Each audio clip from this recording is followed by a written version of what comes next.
This week's episode is brought to you by artywater.com, a light, refreshing, nutritious beverage with extracts of apple, lemon, and mint to highlight the earthy flavor of the artichoke with a touch of monk fruit for sweetness. To learn more about Arty, visit artywater.com. Every drop says, "Party with Arty."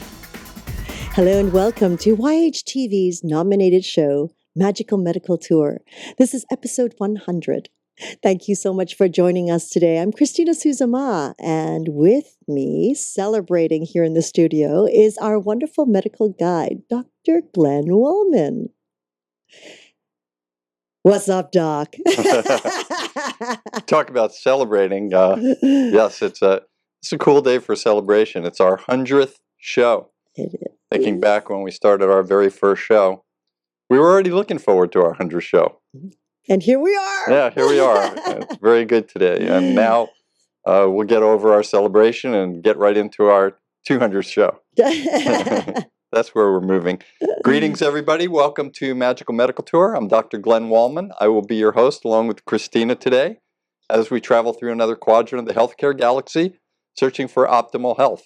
And today we're going to be in a very unique quadrant. We're going to be speaking with Dr. Sharon Heartline, who is a professor of philosophy and teaches ethics at Radford University in Virginia.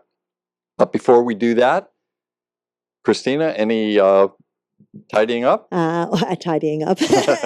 Well, at any time during the show, feel free to ask a question, make a comment simply by scrolling down on your screen and typing it into the comment box. Now, if you are listening to this on any audio device as a podcast, you can actually just call in at 818-LETS-TALK. 818-LETS-TALK. We'll be sure to get your question or comment over to our special guest or to Dr. Woolman, and leave us your contact information, and they'll get right back to you. So thank you so much, Glenn. Thanks, Christina. You know, as I said, 100th show, and we go into many quadrants out there in the healthcare galaxy. We've talked about specific diseases. We've talked to specialists of all kinds. And I thought today would be very interesting for our show to speak about something that a lot of people don't speak about, but it's probably one of the most important parts of the practice of medicine, and that's ethics and what that means to people. And I thought there would be no better person for us to speak with than Dr. Sharon Heartline. So let me introduce Dr. Heartline and say that as she is a full professor in philosophy, she teaches ethical theory, applied ethics, bioethics, and she's also a consultant for a nearby medical center for their very important ethics committee. She's going to be telling us a lot more about that. She has some research interests, and I know one of the things that a lot of our listeners will be her interest in, of course, ethical theory and Buddhism and ethics. So without further ado, I would like to introduce and welcome to all of our viewers, Sharon Heartline. Welcome, Sharon. Hello, Thank Sharon. you. Thank Hi, you. Christina. Thank you for honoring us today on our 100th episode.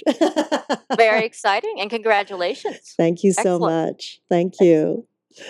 Sharon, as the medical guide, I always like to give our viewers a path that we're potentially going to be taking. So one of the things that we're going to doing at first is to get to know a little bit about you.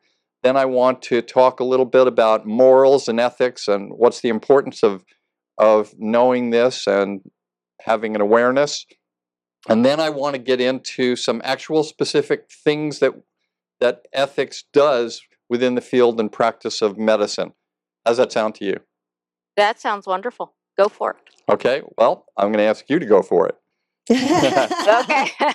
So before we talk about this, you know, I mentioned that you're a full professor, and many times we have people on the show that have a professor status where there are many different types of professors. People hear the word professor. It could be an associate professor, a visiting professor, a number of things. But a full professor is something that I want you to tell us about a little. So in your opening remarks, telling us how you got to where you are today and what interested you there, add a little bit about what it means to be a full professor.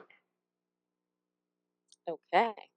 Well, originally, when I went to Villanova University in the 80s, I was actually a theater major, and I wanted to be an actress in New York on Broadway. And about halfway through my college career, that cycle between the audience and the actor, it just kind of fell apart. And I said, uh-oh, what am I going to do now? So I looked at my curriculum, and I had been studying philosophy for years, right? I kept taking course after course, and I said, I really love this. Um, I also was fortunate enough to have two wonderful mentors as an undergraduate, Lon and Deb Winston. And Lon was my advisor in the theater department. And he really taught me that when you find something you love, just go and do it, get it done. And I've lived that way since I've met him. Debbie was also an important mentor because she taught me the love of teaching. So she took me to her classes. And what I loved about teaching was that, yes, in part, you teach people. But really, what you do is you're a facilitator for people to teach themselves and teach each other. And so I was so excited with that facilitation process that she was doing and decided I wanted to do that. So I went to graduate school at SUNY at Stony Brook. I got a PhD, which is a requirement for moving on through this system, the academic system, as it were. And there I met Anthony Weston, who is just a remarkable human being. He is a ethicist. He does a lot of pragmatism, a lot of practical, ethical theory. But what he does is to try and find better problems. He says we basically we what's the word I'm looking for? We're basically content with the problems we have, which aren't very good problems. So let's make better problems in the world. So those are the people that sort of got me into philosophy and ethics, and then the teaching piece. And so at SUNY at Stony Brook, I studied there. I guess ultimately it was about 7 or 8 years. There were some breaks in there, but I got my PhD in philosophy. I focused in ethics. I wrote my dissertation on battered women and their ethical decision making, which again was a very practical issue. I worked at a battered women's shelter at the time. So that experiential hands-on piece has always been really important to me. When I got to Radford about 20 years ago, I was an assistant professor, and that's somebody that has their PhD, comes into a university, and after a 6-year period, you basically go up for tenure. And tenure is basically a decision that your department, your chair your college makes. And ultimately, it means that if you don't really screw up, you have a job for life, okay? Unless they get rid of your department. But basically what it says is that your colleagues recognize that you are proficient in teaching, you are proficient in your area of expertise, and you serve the university and the community in which you're in. A full professorship occurs about 6 years later, and basically what they want to see is sort of continuing progress in all of those different areas. So you have perfected teaching. I don't know if perfection is quite the right word, but again, your teaching has continued to be good. Your areas of interest in research have continued, your publishing, and ultimately you're working at deeper levels within the university and the community.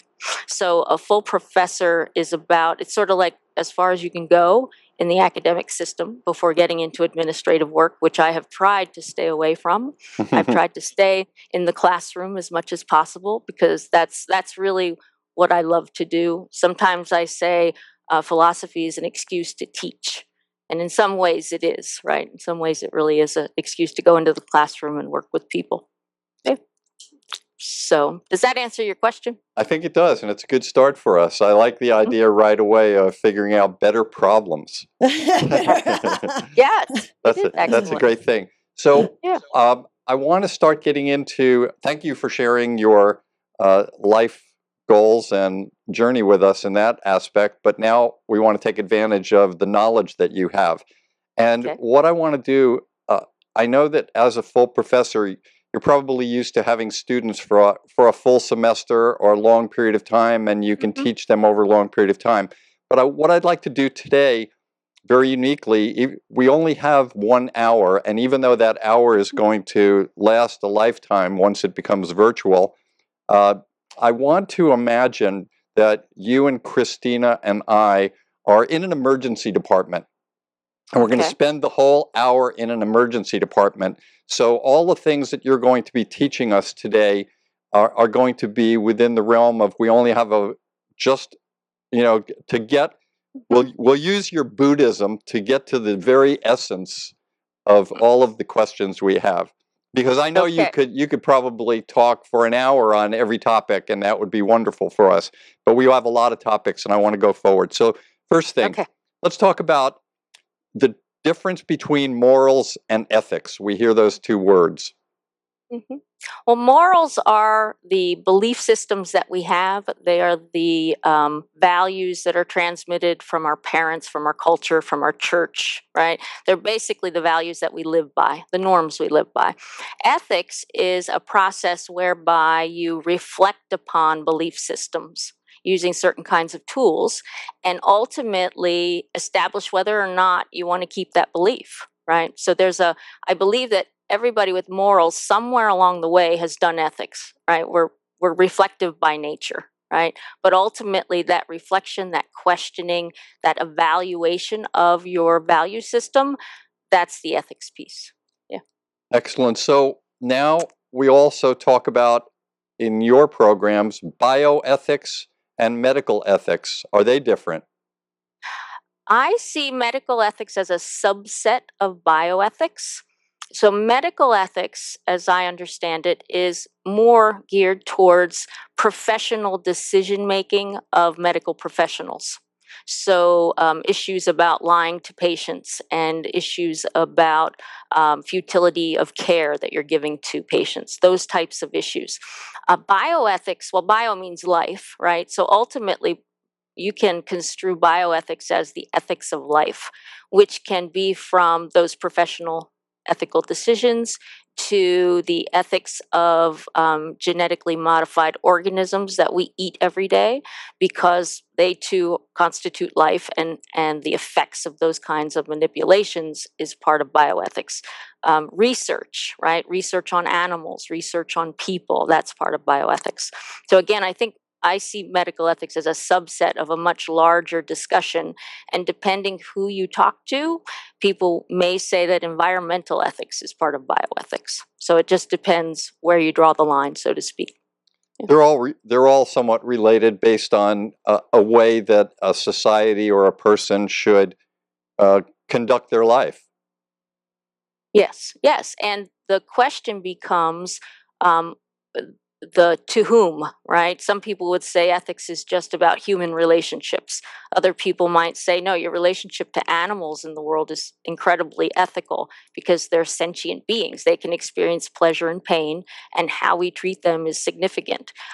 Your relationship to the environment, right? I have those little itty bitty ants in my kitchen, and I'm in this quandary about whether or not to spray or not, because I know that putting those sprays out into the environment isn't good for it.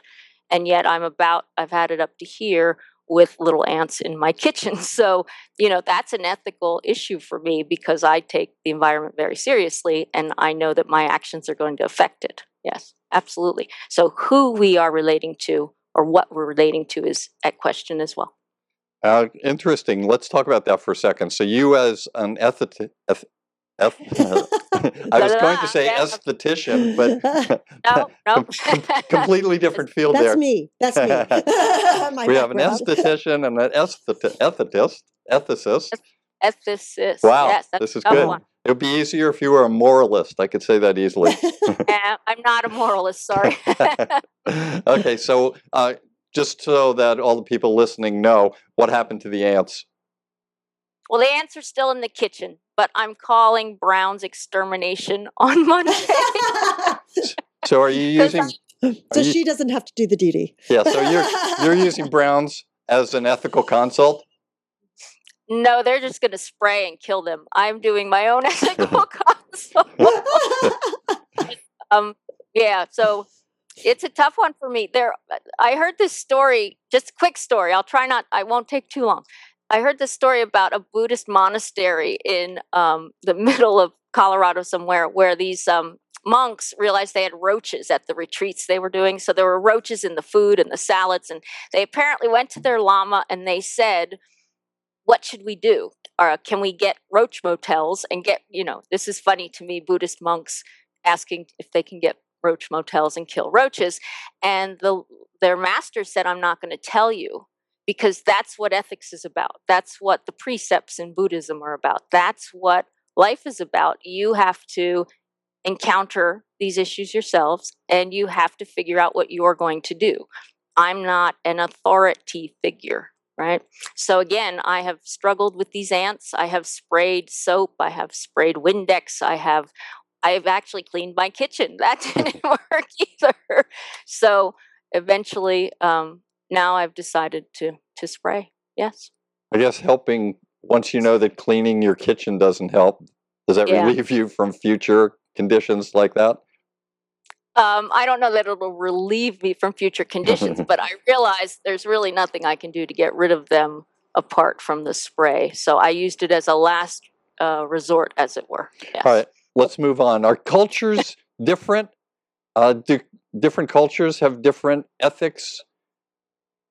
And the reason I'm asking that is, especially nowadays, at least in this country, where many people from around the world show up at different hospitals and need various treatments. And of Right. course, when they're in a hospital in the United States, it's basically the ethics of the United States. Could people Mhm. come from another country and put their ethical systems into the match or the program?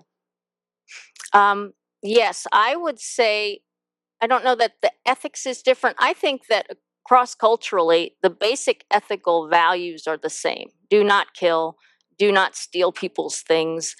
Those sorts of ethical precepts are the same. What happens, however, is belief systems come into the morals, or the belief systems come into a clash, as it were. So, for example, I heard of a case of people from Egypt came to the United States and their daughter had eye cancer. And in order to save her life, the doctor said, we're going to have to remove her eyes. And the parents said, absolutely not. Let her die. We won't take her eyes. And from a perspective in the United States, that seems outrageous, right? Because you're going to allow your daughter to die. But as they looked into the case more and more, what they realized was, in their religious social belief system, the eyes are your conduit to God. And if you don't have your eyes, when you die, God won't be able to see you, and you won't be able to see your God, right? So again, there was this incredible struggle with that case. But the thing that I found so wonderful about that is, at least when the decisions were made, people understood why people were doing what they were doing. It wasn't the case that some were barbarians or some were neglectful parents, right? Which is what was said initially about this couple. So I think those belief systems come into conflict all the time when we have cross-cultural communication. Yeah. How does that play out in a hospital? Somebody shows up, they make the diagnosis, they tell the parents, and the parents say no. Then Hmm. what's the next step in terms of where does the ethics committee come in, or does it even come into this? Well, originally, if I recall, this was a long time ago, if I recall the case correctly, social workers stepped in and they were ready to go to the courts and get guardianship so that they could take care of the girl against the consent of the parents. What ended up happening was the ethics committee was also called at that time, and discussion took place. They also brought in a religious person from the belief system of this couple, and he sat down and talked with them. Okay, as I recall, basically he talked to them about their own belief system, and that it was not necessarily the case that they couldn't go through with the surgery. So I believe in the end there was some agreement reached. And this is really what ethics committees do, and why they're so valuable, is that they enhance that communication between the medical professionals and the patients, but also they bring in other members of communities that can help all of us to understand not only the medical context, but the very belief and cultural systems from which we're coming. So yeah, it's a wonderful thing, because you can take what seems like an impossible situation, and through communication you can begin to understand it better, and you no longer have a moral dilemma. You're no longer in an either or kind of position, because those are the problems we can't solve. Are the parents and the child allowed to be in any of these committees to speak their means, or is it just one person from a committee may come out and have a chat with them, or a social worker or a psychologist? Do they actually get to come in and present their case to a committee, in your experience? Right. That happens if necessary, if it needs to go to that step. Oftentimes what will happen, however, is there will be, and this isn't all the people in the ethics committee, but a number of the people in the ethics committee are trained to do individual consults. So they will go into the hospital. Sometimes if patients are at home in hospice, they'll go into the home, right, to talk to patients and doctors. And they will, as individuals, try to facilitate that communication. And the thing that they ask is not, what do you want, but why do you want it? And then they explore the why. And that's where the uncovering of values and fears and all of that takes place. So usually it's individuals that do it. However, if it is such a sticky and difficult situation, people can come to the ethics committee as a whole. That has happened. But generally what happens is it's solved, and then the person who's done the consult brings it to the committee and says, here's what happened. And are we happy with this? And what can we learn from this about future cases? So that's usually what happens. So Sharon, as a layman and as someone who was raised in different cultures, what happens? What happens if my choice is still like these parents, or I am the young woman and this is my choice. I am choosing not to follow through with what the committee would like me to follow through. What happens in the end? Well, at that point, and this was a question that Glenn and I had talked about before, the difference between law and ethics, right? If we can't solve it ethically, it goes to the courts. Okay, so generally that's what happens. If it's an impasse, and inevitably somebody ends up going into the court system. Wow. Yes, and at that point, I mean, the legal system and the ethical system, they're related, but they're different systems. There are laws that are unjust, and ethics committees cannot make legally binding decisions, right? That's not our role. So basically, when there are impasses, usually the courts get involved. That tends to be what happens. Wow. Wow. Yeah. I mean, I could remember a case when I was much younger about a young woman who was hooked up, and she was on life support, for years. And I could remember thinking to myself, when the family wanted that all unhooked, that they actually had to go to court. I'm going, wait, whoa, this is like this. This poor thing has been an invalid attached to all this for years, not living a life. And yet the family had to fight in court to have all this removed. I mean, and I guess to a layman, it just seems that is so wrong. That is so wrong that it's already a difficult decision.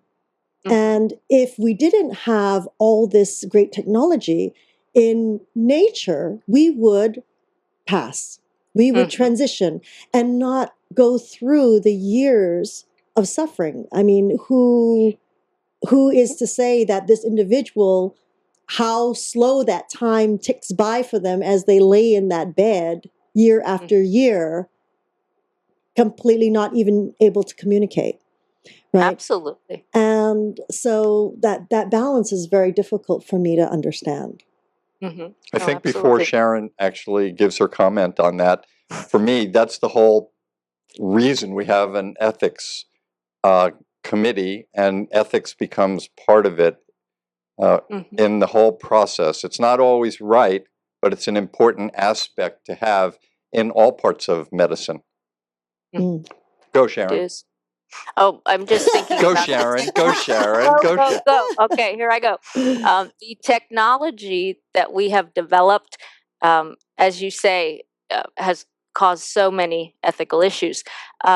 We're beginning to get comfortable. Well, we are very comfortable with withdrawing treatment. At the time, and I think you're talking about the Cruzan case, basically at that time, the medical practitioners considered that murder because they were going to act in such a way that would stop her life. That's how they saw it. And they didn't want to violate that precept of do no harm. And they saw it as a violation of do no harm, which is the basic oath that doctors take. The first thing they say they will not do. So through the decades, we've become more comfortable with withdrawing treatment. The last bastion at this point is the feeding tube. So the whole Shavo case in Florida, I don't know how many years ago that was, 5 or 6 years ago. They basically fought about whether or not to withdraw her feeding tube. And the nurses and the doctors, again, if you talk to them about this, they say that withdrawing that basic nutrition, which is a natural thing that we need in order to live, that they had too much, that they were unable to do that, right? To actually withdraw something because they said, this person's definitely going to die then, and I feel as if I've done something actively to cause that. Now, we may not agree with that, but from a practitioner perspective, food and water is different, okay?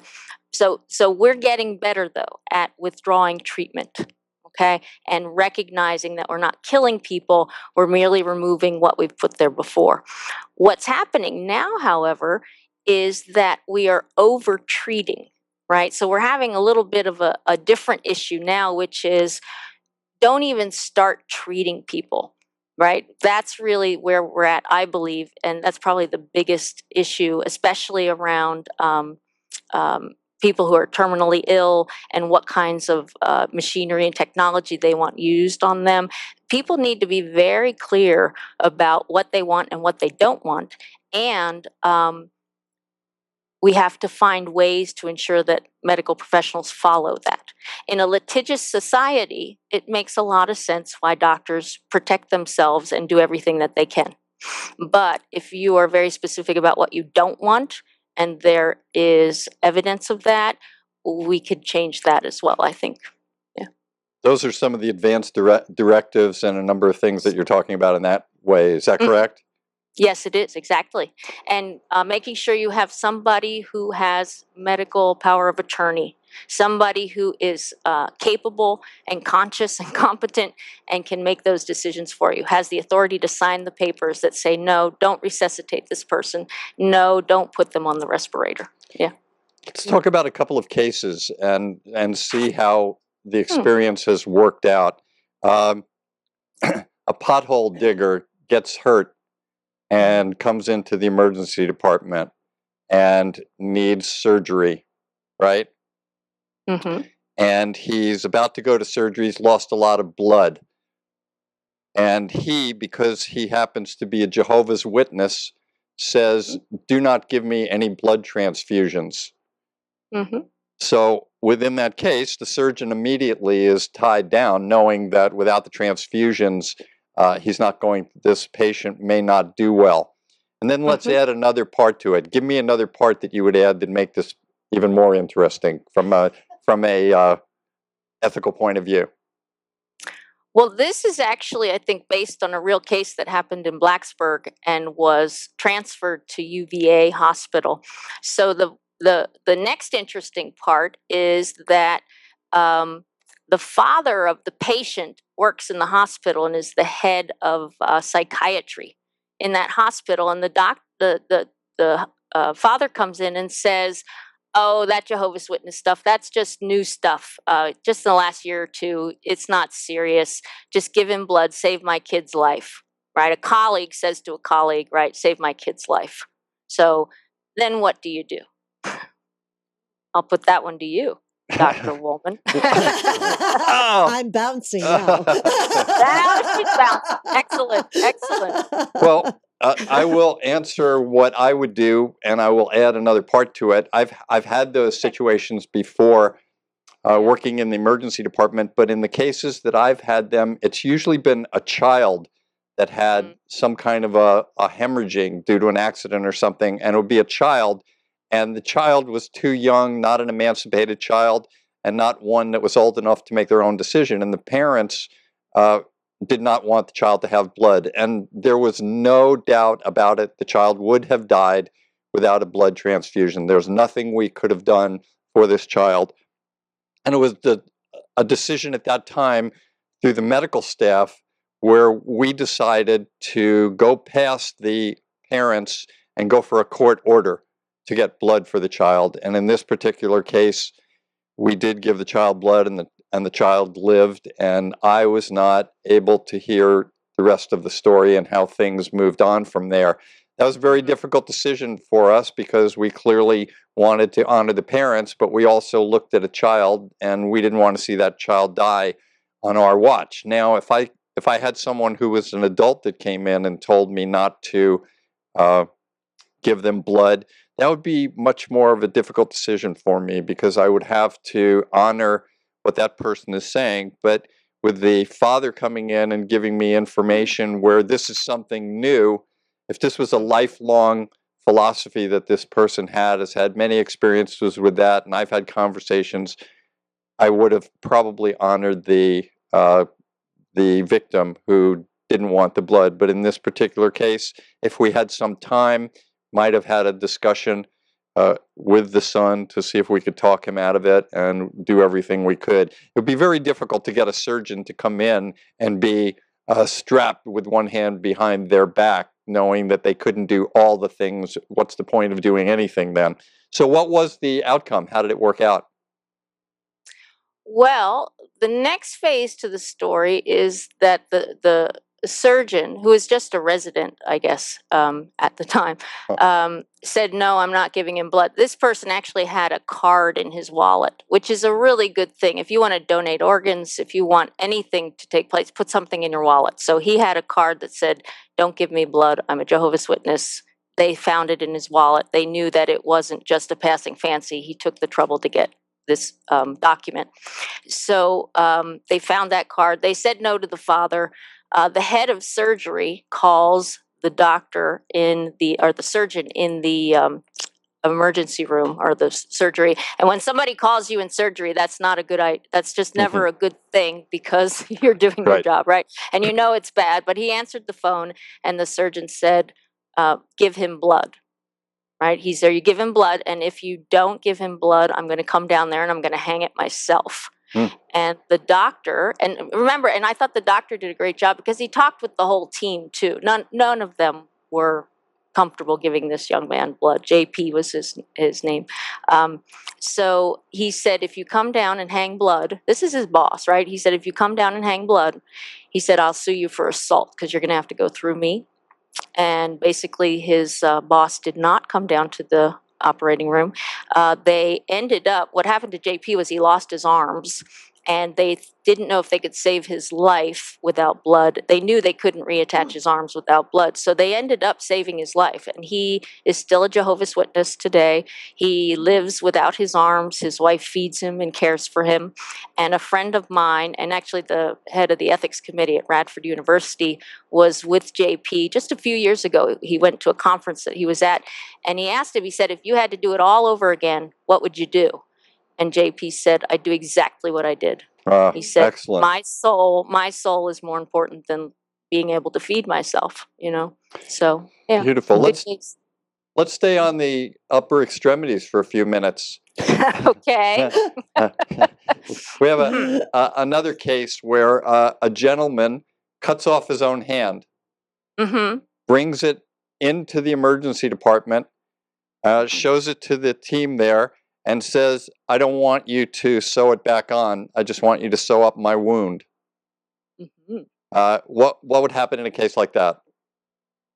Well, my Jonathan Webster, he calls these checkbook cases.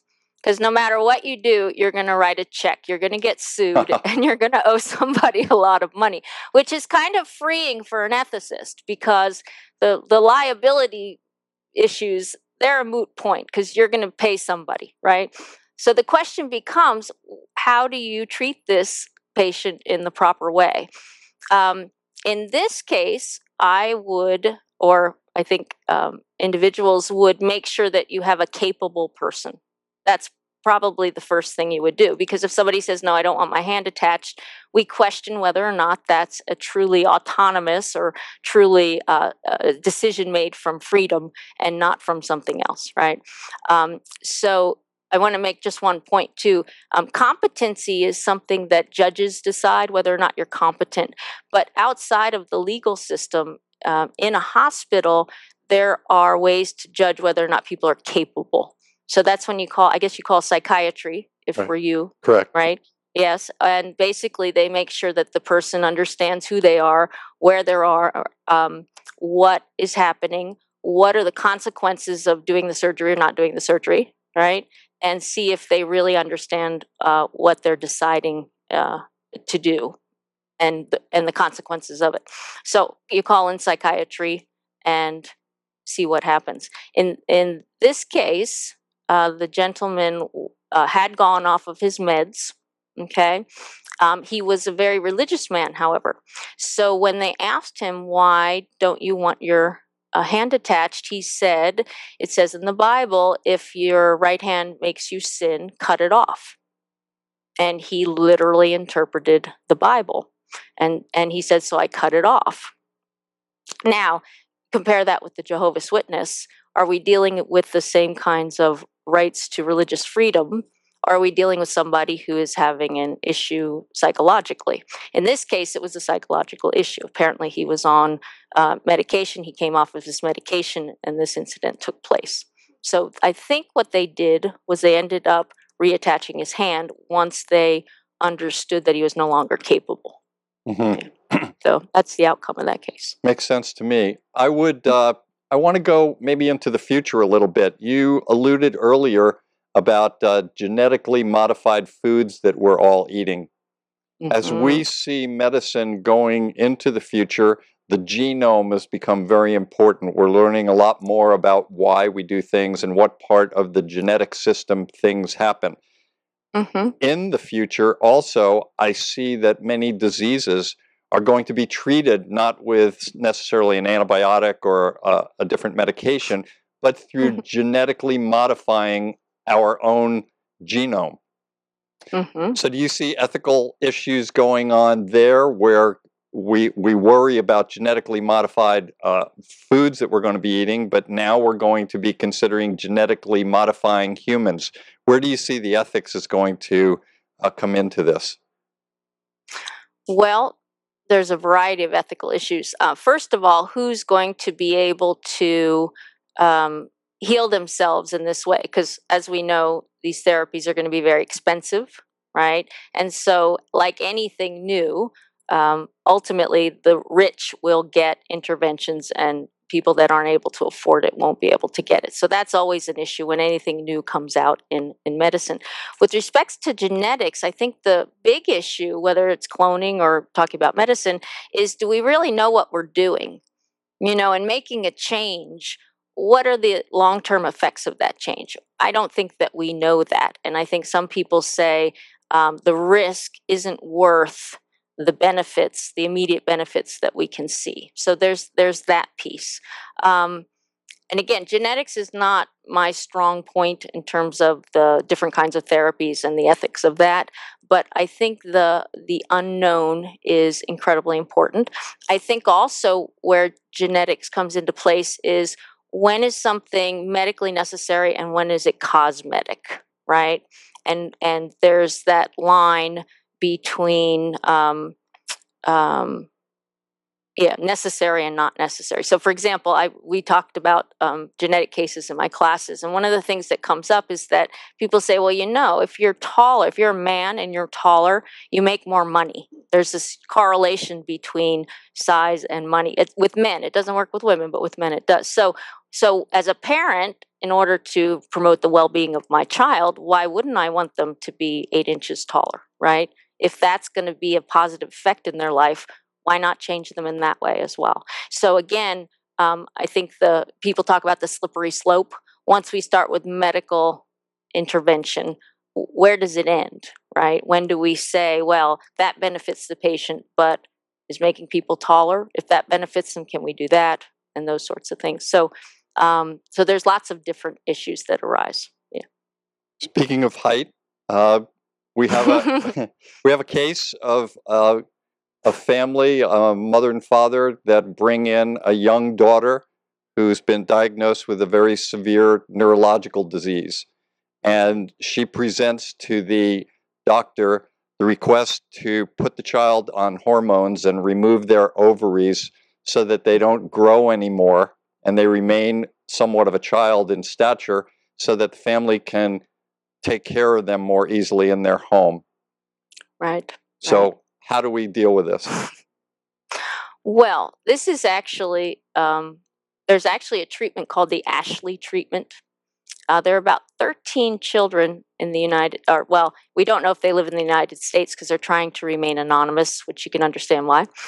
Ultimately, the original, as I read through these cases, the original justification was that they wanted to keep them home and care for them rather than putting them into an institution.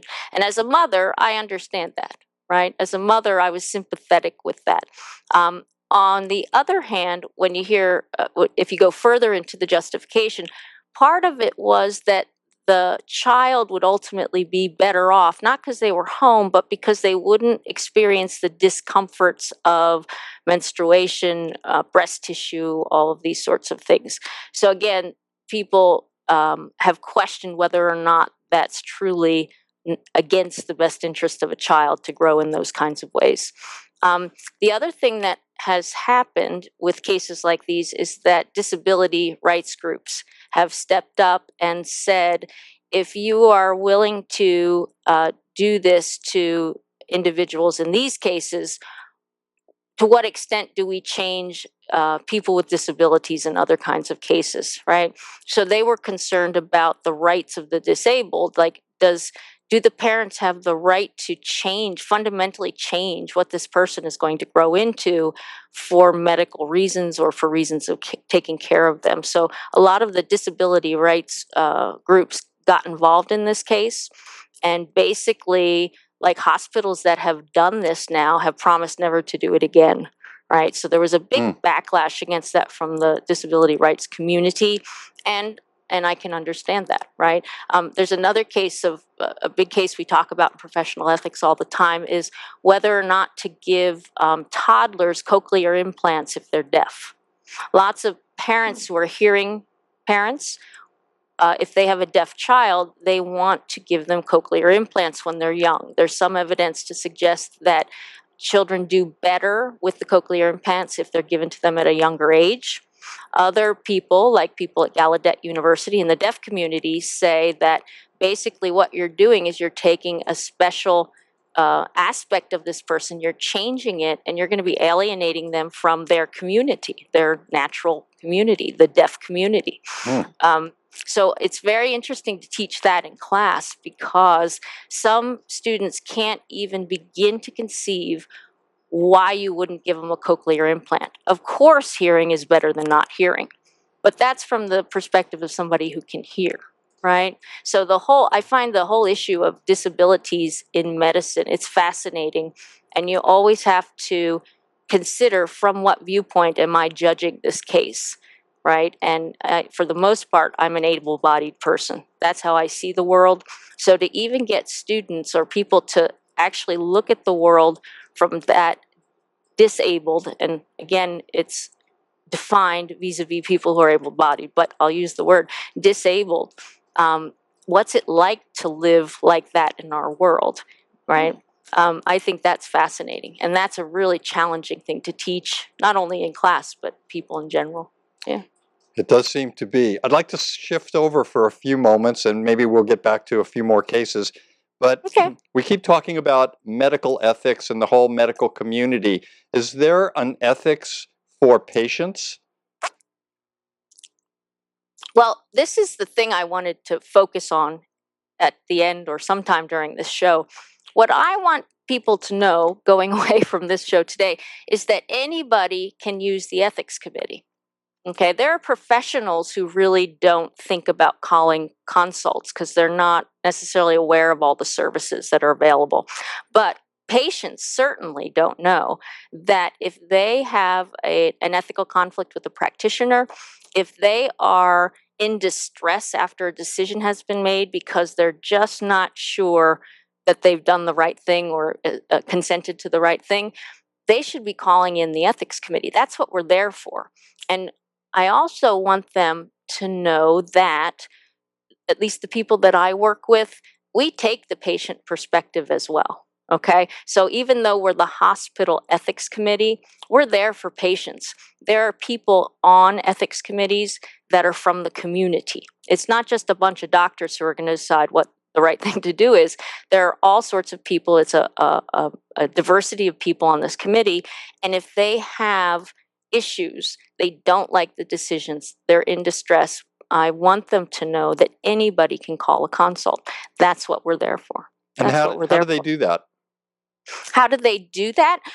They basically, well, first of all, I would talk to the people that you're arguing with, tell them we need to get the ethics committee in here, number one.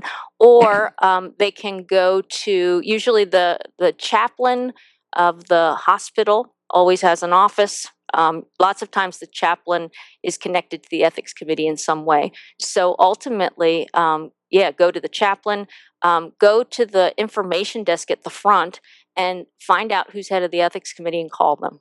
Yeah, so there are different ways to do that within the hospital. But by all means, they need to take charge of this resource because, and I think healthcare professionals are caring, wonderful people. The people I work with, I'm just in awe of their capacity to care for people. But just like there are jerky professors, there are doctors who are not attentive to the needs of people sometimes. So ultimately, sometimes patients really aren't listened to. Sometimes patients don't get Okay. what I think they have a right to. So ultimately, patients need to know that's there for them. Yeah. So when as the concept of being in an emergency department, there are two different ways that this can happen. One is a long term where you have plenty of time for something, and the other is in that critical moment. You're Yes. trying to do something where maybe two people came in to the emergency department at the same time, a father and a son. I had a father and a son once. They were both sign painters, and their ladder fell, and both of them fell down. The son was speared through his torso, and the father had neck injuries and multiple other injuries. The father was more conscious. He wanted us to spend more time on his son and not to work on him, and he was almost belligerent about that. And we seemed to know that the son was not going to survive, and we wanted to spend more time with him. So we had to try and figure that out very quickly. It never came to an ethical issue, but there's moments there that things can happen at any time. How does someone quickly make a decision? Someone's in an emergency department, and the family is there with another family member, and they're not agreeing with the doctor. Can they do something at that point? Well, you're into triage medicine, right? Where Right. seconds count. Right. As a medical professional, yeah, and this is a tough one. Part of me wants to. I'm not going to give you an wants. easy one, Sharon. No, you're not going to give me an easy one, are you? I could have called for the assistant professor for an easy one. In that case, if it's an immediate case and you don't have the time to sort through and consult, I mean, whoever has their power of attorney at that point, or whoever is their surrogate at that point, as a doctor, I think you need to listen to them. Or as a ethicist, I think you listen to them. The reason I say that is because the prevailing model of ethics in medicine today is the Georgetown mantra. Have you heard of this before? The 4 principles that came out of Georgetown University in the 80s: autonomy, beneficence, non-malfeasance, and justice. And the way that the world operates, and it's not necessarily a bad way, is that autonomy trumps autonomy means self-rule, right? That basically patients can make whatever decisions they want to, and even if we don't agree with them, and even if we think they're stupid, we honor their autonomy, right? We do what it is that they consent to, and if they don't consent to it, we don't treat them, right? If I were in triage situations and I had someone who was autonomous and consenting, I would do what they said to do. Okay. If the surrogate said, do this, that's what I would end up doing. Now, is that the right thing to do? I don't know. Hmm. I don't know. Or you can take the Buddhist approach. I once was told that right before the Buddha died, all his followers were around him and they said, what are we going to do without you? And he's there, do your best. And then he died. I don't know. I think somebody made that up. But, you do your best within the context, right? You do your best within the context. As far as I understand, there are also triage rules, like emergency rules within hospital policy, right? Where Correct. you evaluate who's most likely to survive. And I'm actually doing a reading group about Hurricane Katrina right now and the sort of emergency protocols that were put into place when all the norms of society dropped away and they still had patients at Memorial Hospital and had to treat them, right? So in those kinds of situations, the rules change a little bit, but there are emergency plans and triage plans that hospitals are supposed to have in those kinds of cases. So that's another place to go as well. We do have those. I Mhm. want to ask you, do you see what's the future of ethics? Does ethics change over time? How do you see ethics playing out in the future as something maybe becoming more of a partner in all of medical decisions? We don't usually talk about ethics when we go see the doctor and decide on this new procedure or not a new procedure. That it very rarely comes up. Do you see that Mhm. staying the same, or do you think changes are Well, coming? I think as patients become more aware, I think ethics is going to intercede or enter into other areas of medicine. So, for example, um, in the Carillium system, for example, if you are having an ethical issue and it's not in the hospital, it's with a family practitioner or it's with a surgeon, right, in his office, Mhm. anywhere within the Carillion system, you can call an ethics consult. You can talk to somebody on the ethics committee. We're always available to people. I think that people don't understand their resources at this point. They're starting more and more to understand the medical resources, perhaps home health care. Maybe there's more understanding of those types of things that you can bring into the home. But in terms of ethics, we have so much education to do. But I think the internet is, as we see in this show, right? It's a wonderful resource. I think as people become more aware, ethics will enter into other kinds of decisions besides the emergency room situations that we've talked about today. Yeah. We're speaking with Dr. Sharon Heartline, who is a full professor of philosophy and teaches ethics and applied ethics, bioethics, and medical ethics in Virginia. And we're coming to the end of the show, and I wanted to know if you have a health tip for us. Well, I kind of let my health tip out of the bag earlier, which was about the ethics committees. I want people to know that ethics committees are there for everyone. There are a lot of times when patients come into the medical system and they're incredibly intimidated. And I don't know that doctors remember that on a day-to-day level because you're just doing your job and doing it the best that you know how. But being in a medical setting, being in that foreign atmosphere, being around people who are talking about things you don't understand and then trying to bring them down to your level of non-medical language and explain them, it's an incredibly intimidating process. So anytime that you have a problem and you don't like a decision, don't sit back and accept it. And I've heard so many friends talk about situations of friends or their own situations where they said, oh, if I had only X, Y, and Z. And I don't want anyone to ever regret not stepping in and at least exploring whether or not that was the right decision to be made. So there's that. And then the other thing I want to suggest is, like, use those preventive health benefits in your insurance policy, because preventing being in that situation, I like preventive ethics. Staying healthy is actually a form of preventive ethics as far as I'm concerned. Good So point. you don't get into those particular scenarios, and you don't have to deal with the dilemma-like problems that are so hard to solve.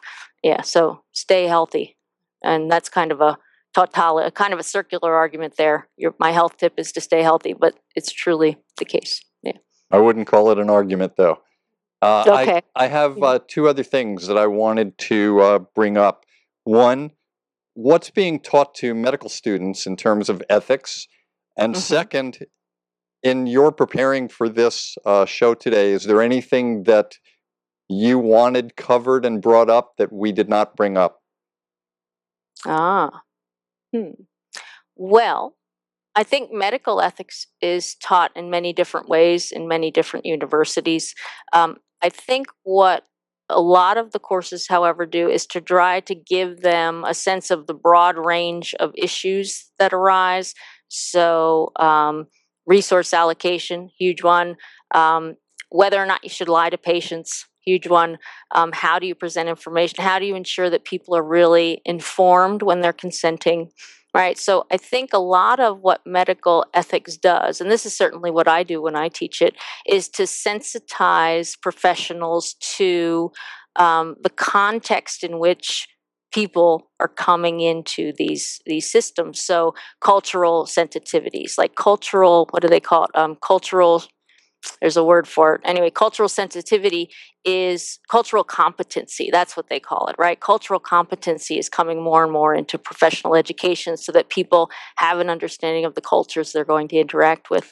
Understanding what it's like to be impoverished and not have health care, and how do you work with Medicaid patients who are not in your same socioeconomic level. And those kinds of things, those sensitivity training parts are coming in more and more. And I think they're really important.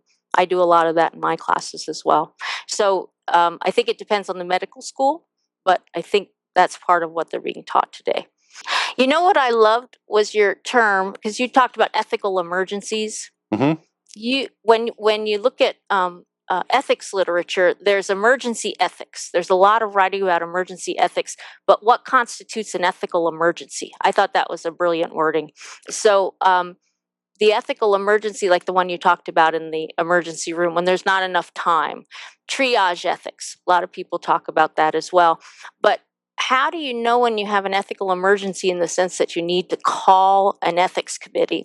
Well, when I thought of ethical emergencies, I thought of how does one know one is in the middle of one?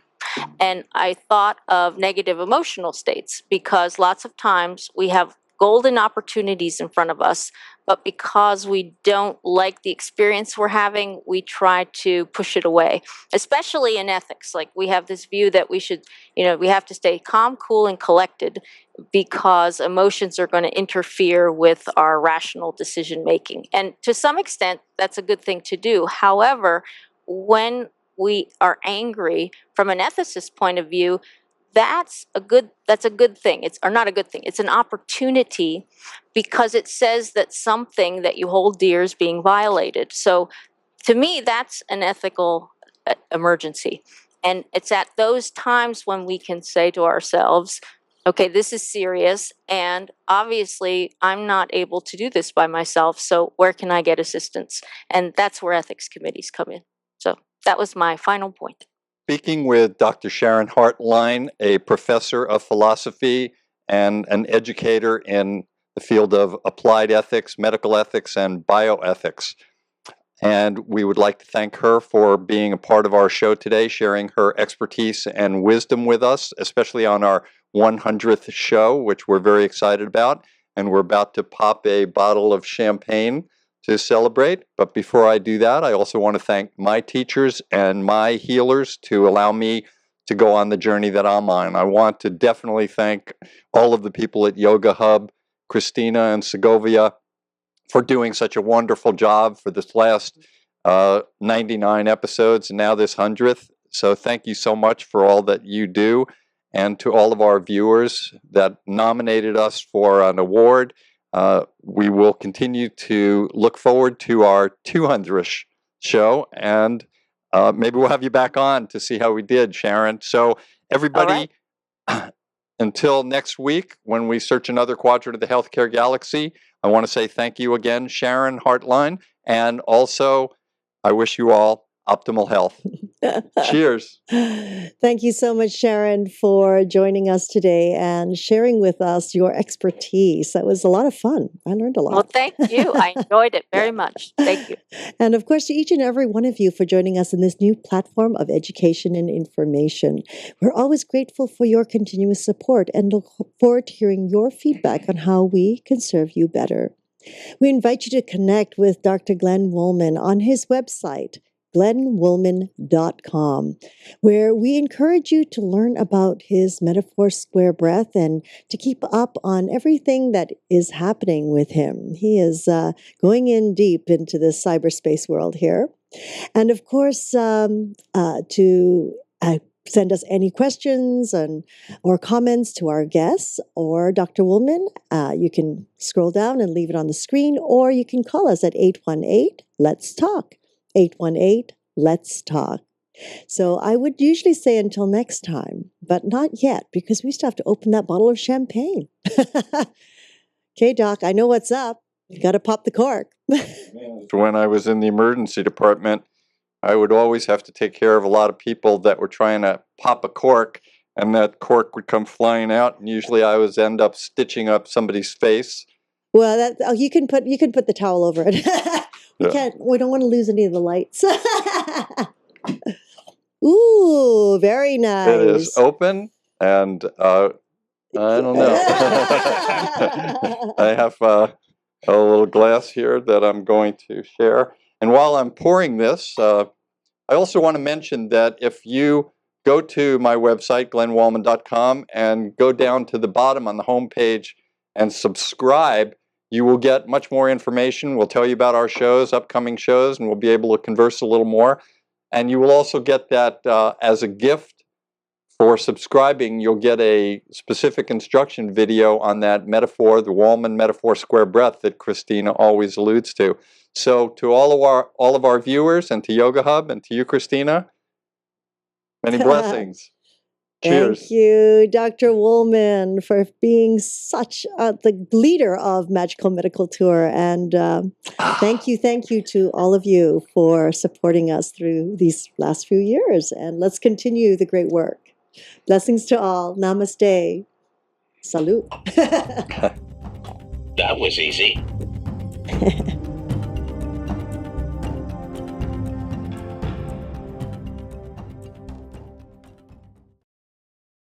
This week's episode is brought to you by YogaHub.com. Make Yoga Hub your new media channel for health and wellness, with original programming and shows ranging from yoga and meditation to parenting and nutrition. We have hundreds of videos with experts, authors, and medical professionals. Visit us online at YogaHub.com or search for YHTV on iTunes and subscribe today. Developed the product, and it's called Artie, and we thought it was a cute name, and it reflects the fun part of eating artichokes. And we use whole artichokes in the process, not just the heart, and a lot of the phytonutrients and those good antioxidants that people don't get are actually in the outer portion of the artichokes. So we use lemon, apple, mint in the processing, and it gives a really nice complex flavor profile of sweetness through monk fruit on the beginning end with apple,